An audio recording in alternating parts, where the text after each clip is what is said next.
ಭಾರತೀಯ ಅರಣ್ಯ ಸೇವೆಯಲ್ಲಿ ಶಿರಸಿ ಅರಣ್ಯ ಮಹಾವಿದ್ಯಾಲಯದ ವಿದ್ಯಾರ್ಥಿಗಳ ಸಾಧನೆ.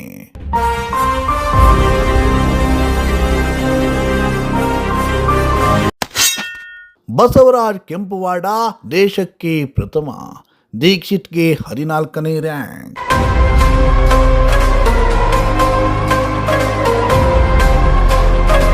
ಎಸ್ 2025ನೇ ಸಾಲಿನ ಪ್ರತಿಷ್ಠಿತ ಭಾರತೀಯ ಅರಣ್ಯ ಸೇವೆ IFS ಪರೀಕ್ಷೆಯ ಫಲಿತಾಂಶ ನಿನ್ನೆ ಪ್ರಕಟವಾಗಿದ್ದು, ಇದರಲ್ಲಿ ಶಿರಸಿ ಅರಣ್ಯ ಮಹಾವಿದ್ಯಾಲಯದ ಇಬ್ಬರು ಹಳೆಯ ವಿದ್ಯಾರ್ಥಿಗಳು ಅತ್ಯುನ್ನತ ಸಾಧನೆಗೈದಿದ್ದಾರೆ.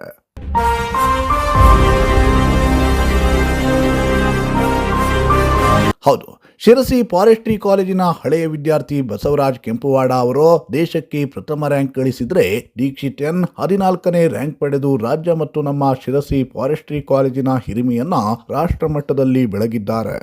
ಭಾರತೀಯ ಅರಣ್ಯ ಸೇವೆಯಲ್ಲಿ ರಾಷ್ಟ್ರಕ್ಕೆ ಮೊದಲ ರ್ಯಾಂಕ್ ಪಡೆದ ಬಸವರಾಜ್ ಕೆಂಪುವಾಡ ಮೂಲತಃ ಬೆಳಗಾವಿ ಜಿಲ್ಲೆಯ ಅಥಣಿ ತಾಲೂಕಿನ ಸವದಿ ಗ್ರಾಮದವರು. ಅವರು 2023ರಲ್ಲಿ ಶಿರಸಿ ಅರಣ್ಯ ಮಹಾವಿದ್ಯಾಲಯದಲ್ಲಿ BSc ಫಾರೆಸ್ಟ್ರಿ ಪದವಿಯನ್ನ ಪಡೆದಿದ್ರು. ತಮ್ಮ ಕಠಿಣ ಪರಿಶ್ರಮದಿಂದ ಇದೀಗ IFS ಪರೀಕ್ಷೆಯಲ್ಲಿ ಇಡೀ ದೇಶಕ್ಕೆ ಪ್ರಥಮ ಸ್ಥಾನವನ್ನ ಗಳಿಸಿ ಕನ್ನಡಿಗರಿಗೆ ಹೆಮ್ಮೆಯನ್ನ ತಂದಿದ್ದಾರೆ.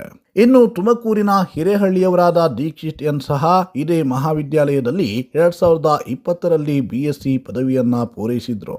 ಇವರು ಈಗ IFS ಪರೀಕ್ಷೆಯಲ್ಲಿ ರಾಷ್ಟ್ರಕ್ಕೆ 14ನೇ ಸ್ಥಾನ ಗಳಿಸುವ ಮೂಲಕ ಗಮನ ಸೆಳೆದಿದ್ದಾರೆ.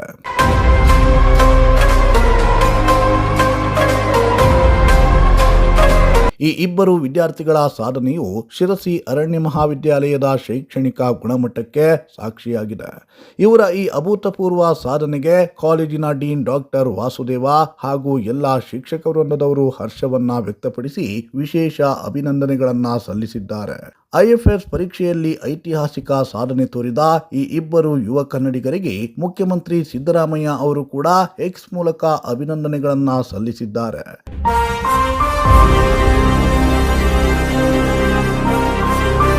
Bureau report, Sirsi news.